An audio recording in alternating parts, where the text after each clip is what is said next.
Oh my goodness! And there's Cavalcade of Calamity. Number 3.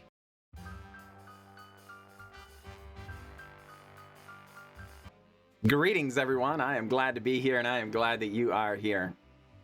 Today's jank is in Historic, and it is a Super Friends deck. Well, it's Friday, and we're going to be doing this for Uncut, Unfiltered Magic. It is a series where you get to see everything. A lot of the time, I end up cutting out the losses, not because I'm trying to mislead anyone. I play it in ranked so you can see this deck, or any decks I play, against other decks in ranked. But I've discovered people really don't like watching meta decks over and over and over. Just, you know, beat up on the janky deck or whatever. So that's why we do the train wreck station at the end. But Friday's different. I show you everything. Everything there is to see. Wins, losses, and draws, I guess? Whatever. Anyway, you see it all. So, what are we playing today? It's Planeswalker Tribals. Yes, indeedy Bob.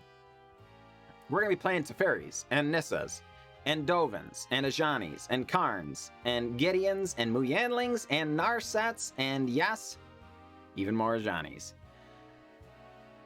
What else are we trying to do? Well, we're trying to ultimate them, hopefully, with Oath of Teferi and even some Spark Double action as well. Notably, there's no red, so there's no Sarkans, and there's no black, so there's no Garriks or Lilianas or anything, right? I think that's okay, because I think, again, one of the problems with Oath of Teferi is the Planeswalkers we were using it with. And I think specifically Nissa, but also Ajani and Dovin open up an entirely new avenue with Oath of Teferi. This says you can activate your Planeswalkers twice per turn, right? So Nissa Vital Force comes down as a 5, pluses to 6 the turn you cast her. So without any shenanigans, without any nonsense, without doing anything, you make a 5/5 to defend her, immediately wraps around to your turn, you can ultimate. Her ultimate is you get an emblem. Whenever a land enters the battlefield under your control, you may draw a card. Ladies and gentlemen, she just turns your deck into an unstoppable action pile, right? So, with Oath of Teferi, though, oh yes, if it's already down, she can plus immediately, making herself a 6, and then in the same turn, ultimate. So they never get a chance to attack. They never get an opportunity to do anything. Very, very strong. Similarly, but to a little less obviously, Dovin Baan does not ultimate quickly, but is very, very strong. Really impacts the board. Until your next turn, up to one target creature gets -3/-0, and its activated abilities can't be activated. This can be very strong. There are a number of really powerful activated abilities running around in Historic here and stuff. So, definitely very relevant. Its -1 is gain 2 life, draw a card. This card is very, very good in the more aggressive matchups, like Mono Red, things like that. Not only gaining life and drawing card is good, but also just the shrinking opponent's creatures in those aggressive matchups. Very strong. Being able to activate it multiple times a turn, you can shut off huge swaths of the team, right? Very, very strong indeed. And finally, Ajani Unyielding is a very strong Planeswalker in general. It's a 6-mana Planeswalker. It ought to be. But +2, reveal the top 3 cards of your library. Put all non-land permanent cards revealed this way into your hand, the rest on the bottom of your library in any order. Let's take a quick gander at the deck. Non-land permanent, non-land permanent, non-land permanent, non-land permanent, non-land permanent, non-land permanent, non-land permanent, right? You're seeing a bit of a trend here.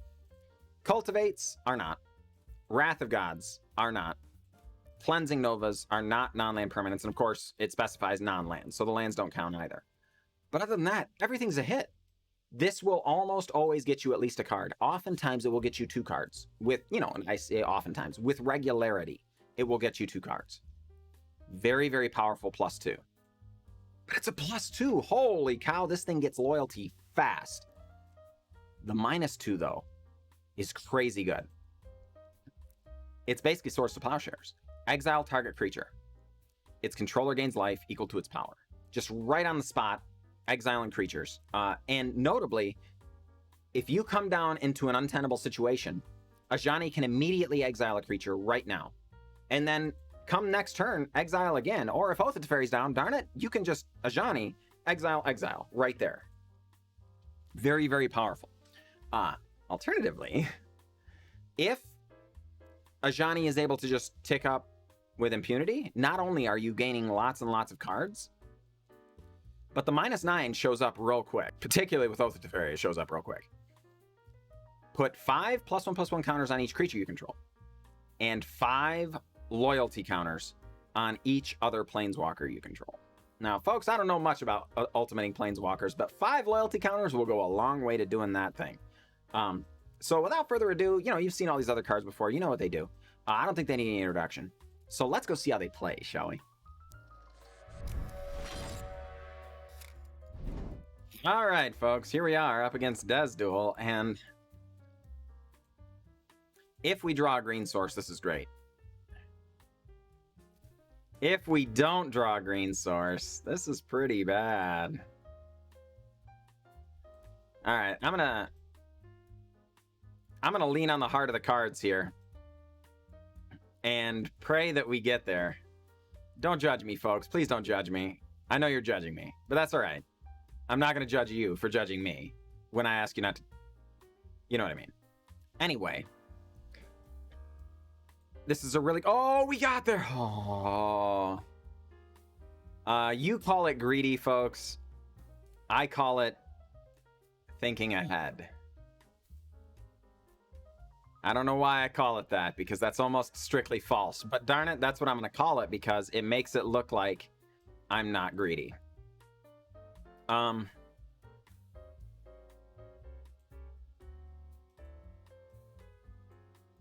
Yeah, we just need to develop our mana here, I think.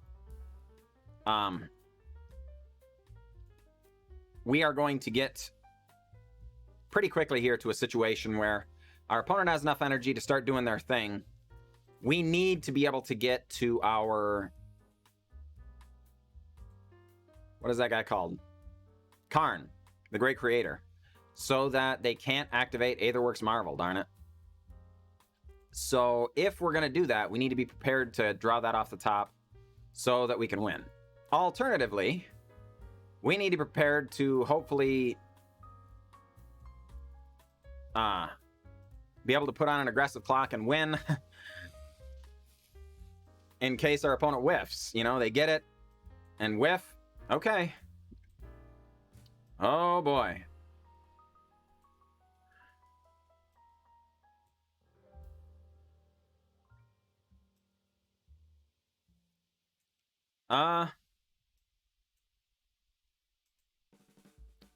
We didn't get there, folks. But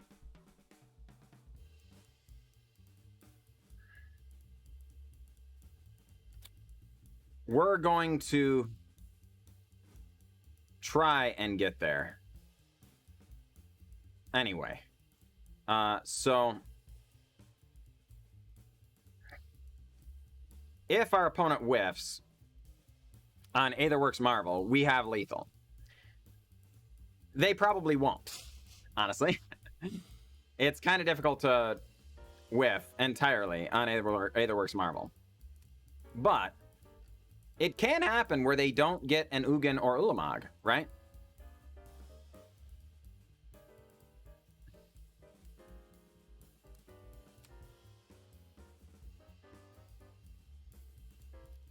All right. Yeah. That is really annoying, but there is a bright side.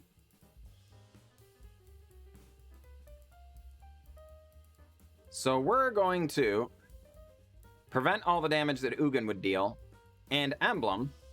so that we can't lose the game unless we don't have any Gideons.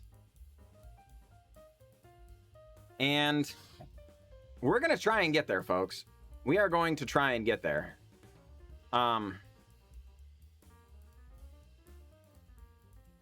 opponent's got to come up with 6 energy to reactivate Aetherworks Marvel. That's not an insignificant ask. Now, if they've got Woodworker's Puzzle Knot, they can both play and crack it, and okay, well, there you are. But unless they have specifically that, there's more of a commitment required, darn it. So we're gonna, you know, say our prayers real quick. I don't have it! I mean, never didn't have it. I had complete and utter confidence that we were gonna get them. You know, sometimes, folks, this game requires nerves of steel, and it's one of those things I wish I could train, but maybe one day you'll catch on as well.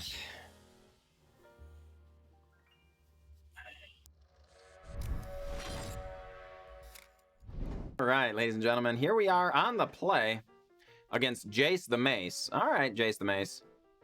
We're going to hang on to this. Lead on a Sunpetal Grove. And pass. Do that because, of course, it would be a tap land otherwise. Oh, boy. Our opponent on a mono brown deck, but I think this is going to be the Tempered Steel variety. Still very scary, for the record. But, all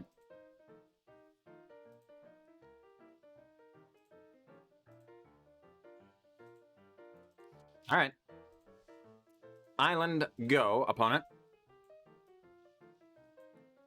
Interplanar Beacon and a Guardian Idol. Sure. Well, folks, we will need a land sooner or later, darn it. But we're going to go ahead and cast a Mu Yanling Sky Dancer. And shrink the Inquisitive Puppet, which, of course, they will just immediately exile and make a 1/1. Which is annoying, for the record. Mindstone coming on down. Zolfir Void going to scry our opponent 1 to the top. They're going to use both of those to activate Guardian Idol. And attack Mu Yanling for 3. Indeed. And we didn't draw the land. Darn it, folks. That is really annoying.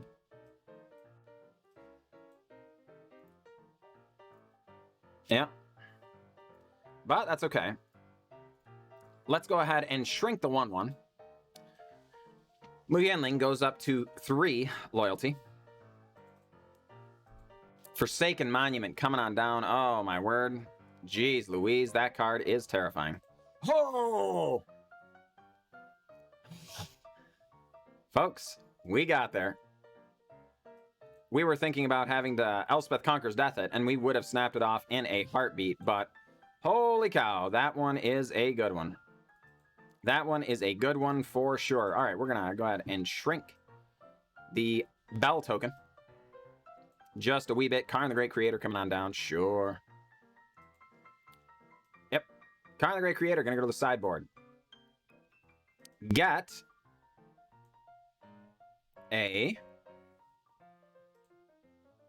Sorceress Spyglass. Going to shut off Mu Yanling is the intention, I do believe. But we're going to Elspeth Conquers Death. Come on down. Hit Karn the Great Creator. And Jace the Mace is gonna scoop it up. Indeed. Feels good, man. Feels good. GG. GG. All right, folks, here we are up against Res Reaver, and yeah, we're gonna have to send this one back, I think. Yeah, we can keep this. Gonna send back an Oath of Teferi. As much as we really want that card, I think we're gonna need to be slamming important things sooner than that, and it's a multiple of, whereas most of the rest of our cards in deck are not. As it turns out, if you scry one to the bottom, it summons one to the top, so we didn't have to worry about being without it after all. Oh my goodness, we're up against the combo deck. I don't know that we can win this, folks. Hopefully they have a bad draw. This deck can win, honestly. Turn 3, turn 4 pretty regularly. And here we are playing a Keruga deck with no permanents CMC3 or greater, right? Feels bad. Aye. Yep. Opponent doing their thing. Get in for 1, sure enough.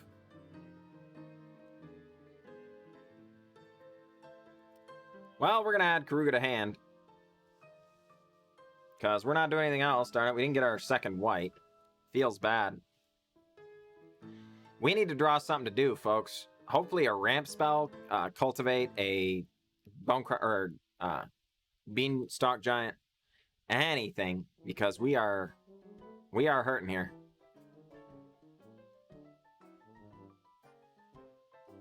Aye.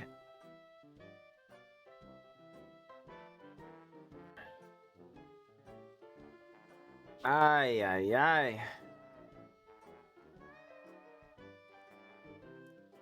Opponent doing lots of scrying. Goes top and bottom. Sulfur Falls enters. Gets in for 1. Sure.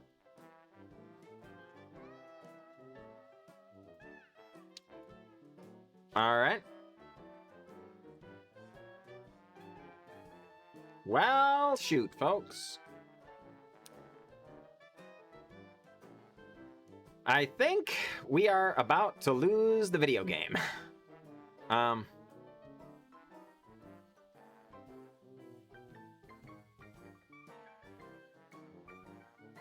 That's an Underworld breach. Oof.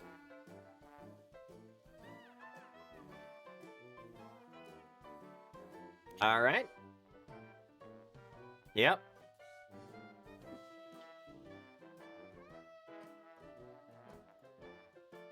All right. Good game upon a good game.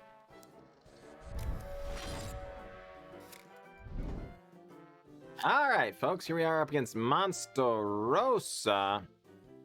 And yeah, I think we're gonna have to send this one back.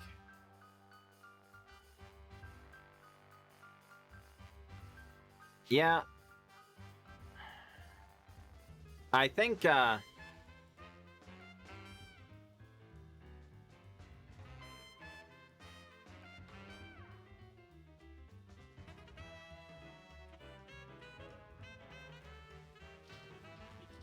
all right, everybody, here we are up against Monsterosa, and I think we're gonna have to send this one back. Oh boy, this is not much better, but we are gonna keep it because we do at least have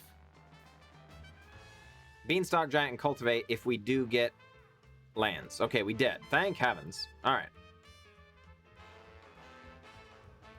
Thank heavens. Oh no. We're up against Mono Red. Oh no. All right, well.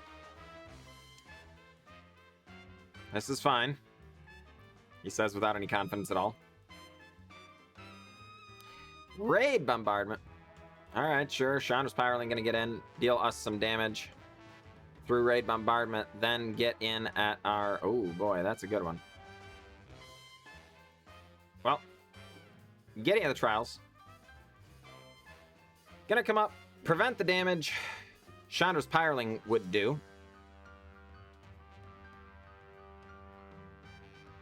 And Cavalcade of Calamity. Oh my word. Jeez Louise, sure. Yeah, that's really annoying. Another Cavalcade. Why didn't they cast that first, I wonder?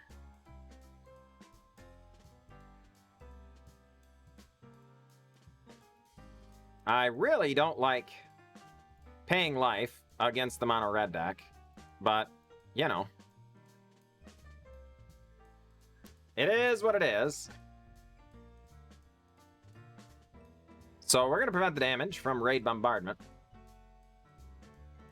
But Cavalcade and Cavalcade still hanging out over there.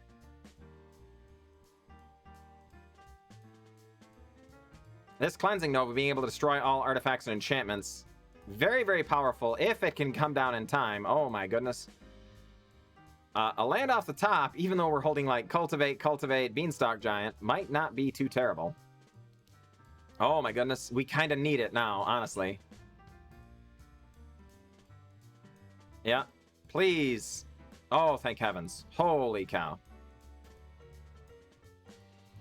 Yes. Oh my goodness. Holy cow, folks. That was a close one. All right, we're not out of this yet. We still have a hill to climb. Oh my goodness. And there's Cavalcade of Calamity. Number 3. Jeez Louise. All right, well, that's a very, very good one. So let's go up. Going to make this island a 5/5. And no attacks. This is a 5/5 until our next turn. So Torbran. Oh my goodness. Oh my goodness. Wow, they don't do it.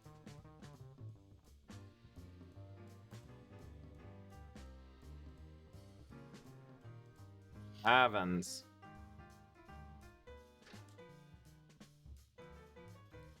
Oh my goodness, folks. I don't even know what to do now. Our turn was scripted, but we have more options now.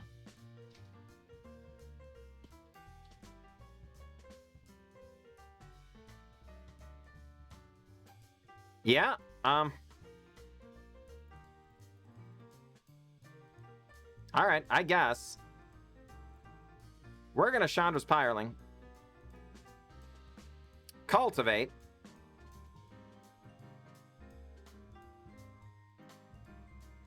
Into Beanstalk Giant.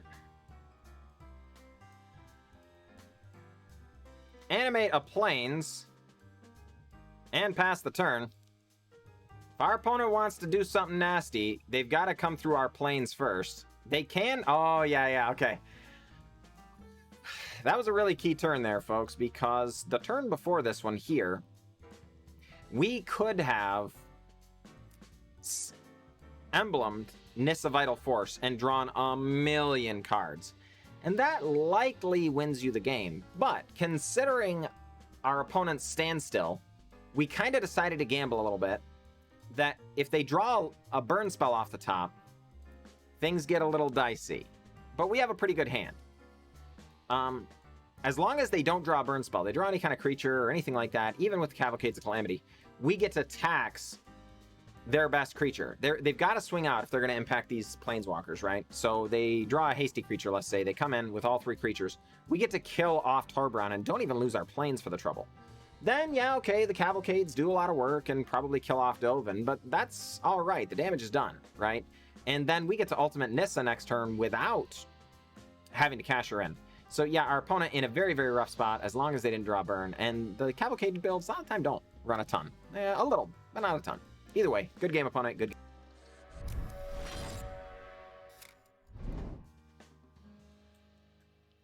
Greetings, everyone.